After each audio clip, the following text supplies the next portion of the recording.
Professional surfer Felipe Toledo banged his chest and yelled toward the shore as he rode across a fantastic peeling wave under the bright Brazilian sun. Toledo, 27, has just won his second World Surf League Championship Tour event of the year. Toledo grew up about 250 miles west of this stretch of sand.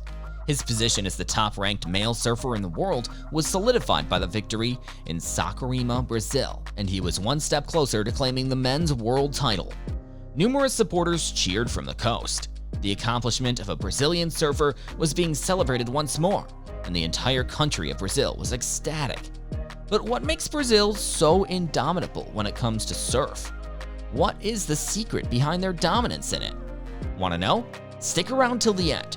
Hello and welcome back, everyone. In today's video, we will check out why Brazilians are dominating surf. For more surprising videos to watch, subscribe to the channel and turn on the notification bell. Having stated that, let's get started. A Brazilian victory over a group of the best surfers in the world would have been unusual even 10 years ago. Brazilian surfers had been the underdogs in the sport for decades, with few big-name successes. A rich talent pool, a regional competition structure, two men who devised a long-term strategy to produce the nation's first world champion, and economic policies all came together starting in the 1990s to alter their course.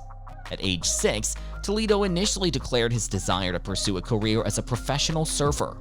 In addition to joining the elite tour, he yearned to compete among well-known world champions like the 11-time champion American Kelly Slater and the 3-time champion Australian Mick Fanning. It was a leap to believe Toledo, who was renowned for his ability to launch over the lips of waves, rotate, and land with seeming ease, had such a lofty goal. It seemed impossible that a Brazilian could defeat Californians, Australians, and Hawaiians, who had long held the upper hand, not just by qualifying for the tour, but also by winning it. The kid surfer was undoubtedly talented. He started taking part in the regional competitions that the younger generation used to refine their abilities and push one another to new heights, much like his contemporaries. He also benefited from his father Ricardo's coaching and guidance, who was a previous national surf champion, and he was consistently winning. But there was still a gap to close between succeeding against other up-and-comers at home and consistently triumphing against the Slaters and Fannings of the world. According to Felipe Toledo, professional surfers in Brazil simply didn't have that much information or support. They asked, "What do I do now? Should I just train, or should I take the prize money from the tournament and have a big party or invest it to go on vacations?" The impossible occurred in December 2014 when Gabriel Medina, a 20-year-old resident of São Sebastião's Marseilles neighborhood, became the first Brazilian to win a world championship on a professional tour. On the last day of the Pipe Masters competition, he did it. On Oahu's North Shore, a riot broke out as hundreds of people raced to take Medina to the platform. Others sang the national anthem of Brazil, and still others waved flags of other countries.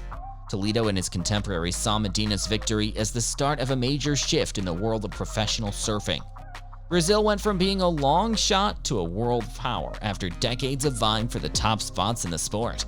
In 2015, 2018, 2019, and 2021, Brazilians went on to win the World Championship of the Championship Circuit. In the men's shortboard category last summer, a Brazilian named Talo Ferreira took home the first men's Olympic gold medal. Additionally, all Brazilians competed in Saquarema's semifinals in late June. The Brazilian Storm, or Tempestade Brasileira, is a moniker given to the generation because of their unquestionable dominance. But that successful weather pattern wasn't just a coincidence. Several elements came together to achieve it, including political change, economic policy, and a long-term strategy to produce not only the first Brazilian world champion on this tour, but also a pool of talent to support him or her. The strategy worked. The sport of surfing has long been prevalent in this nation. Pepe Lopez won the opening competition of the championship tier in Rio de Janeiro in 1976, the inaugural year of the modern surf tour, giving Brazil its first taste of wave-riding success. But a dictatorship continued to exist in Brazil. Due to a restricted economy, high cost of travel, and protectionist legislation, it was unable to attract professional surfers from elsewhere. Moreover, resources were limited. Professional surfers require equipment, instructors, and trainers, just as players in other sports. The playing field in surfing, however, is constantly shifting. Professional surfers require expertise in a range of waves from all over the world to be competitive on the World Tour, especially the larger barreling waves that break in remote locations like Hawaii, Fiji, Tahiti, and Indonesia. This obstacle not only resulted in a skills disparity among Brazilian surfers, but also a feeling of general inferiority. The finest Brazilian surfers just required enough money to travel to the best waves in the world to have a chance at being competitive, according to Carlos Burrell, a Brazilian big wave surfer who grew up competing in his home breaks. A few men finally made it and gave Brazilian surfing a new sense of confidence in the late 1980s. Outstanding players like Fabio Gouveia, Flavio Paradeiros, and subsequently Flavio's brother Nico and Victor Ribas entered the Elite Tour and competed well against their unanticipated opponents. Despite this, Gouveia, Paradeiros, and the army of other surfers they inspired face a raging flood of political unrest and economic unrest. The 20-year dictatorship in Brazil was overthrown in 1985, bringing with it all the promise of a fledgling democracy. Instead, a devastating inflationary spiral was imposed upon the nation. Winning competitions meant more to surfers like Gouveia than professional success, much less a world championship. Early in the 1990s, things started to shift. Fernando Henrique Cardoso, Brazil's finance minister from 1993 to 1994, asked a group of academics to develop a set of stabilizing policies, and by 1995, when Toledo was born, Brazil had a booming middle class. Spending on goods and travel was increasing in the early 2000s when Toledo and the upcoming Tempest State were competing in their maiden events, including a thriving amateur contest circuit.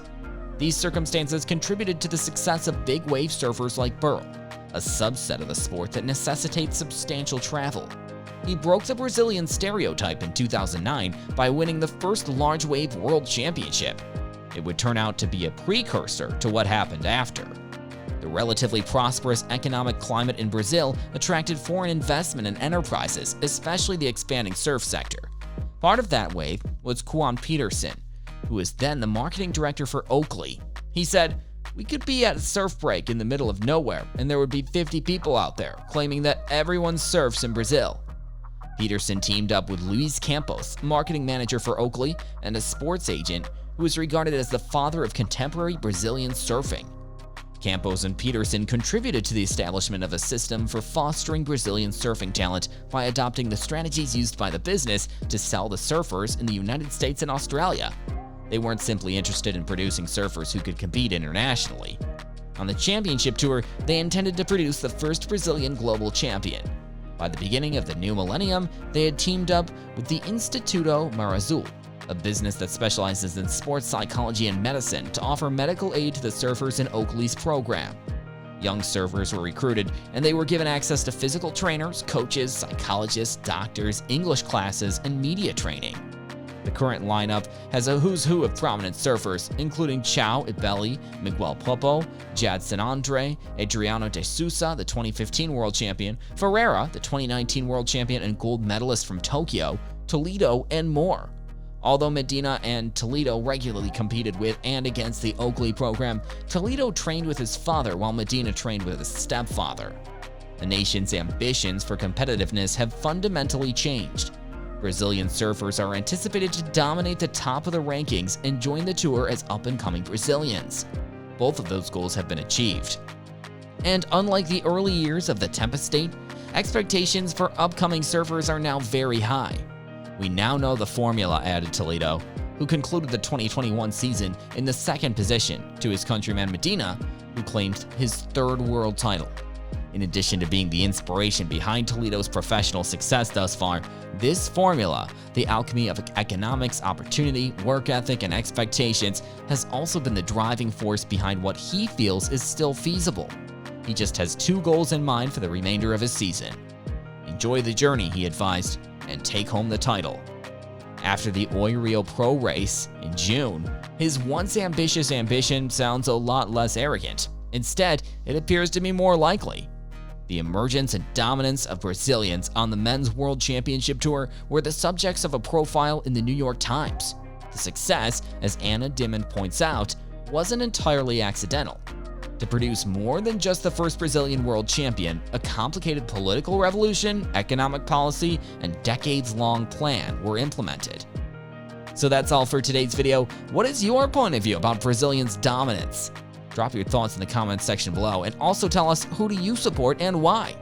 If you loved today's video, give it a thumbs up and subscribe to the channel to see more similar stuff. Also, make sure to subscribe to the channel and hit the like button. We'll see you at the next one. Thanks for watching.